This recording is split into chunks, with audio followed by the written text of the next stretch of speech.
സംഘം കണ്ട് കാര്യം തലക്കുനി ചീടുന്നേ ഓർമ്മിക്കുന്നു ഭൂത്തിനാന്ന് കളിമത്ത് പറഞ്ഞു നേരത്തെ ഓടിയെടുത്തുന്ന വരെ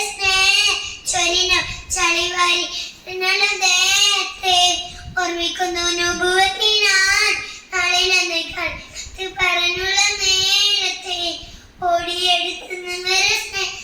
ചൊരിന ചളിവാരി മുഹമ്മദ് നബി സഹാബ് തിമിച്ച് മക്കത്തേക്ക് നടന്നാണ് ഇടുന്നേ മക്കഫത്തൈൻ്റെ സംഘം കണ്ട് നാട്ടിൽ തലക്കുഞ്ഞ് ചീടുന്നേ ചേർന്നുള്ള ചരിത്രം ഏത് സ്മരിച്ച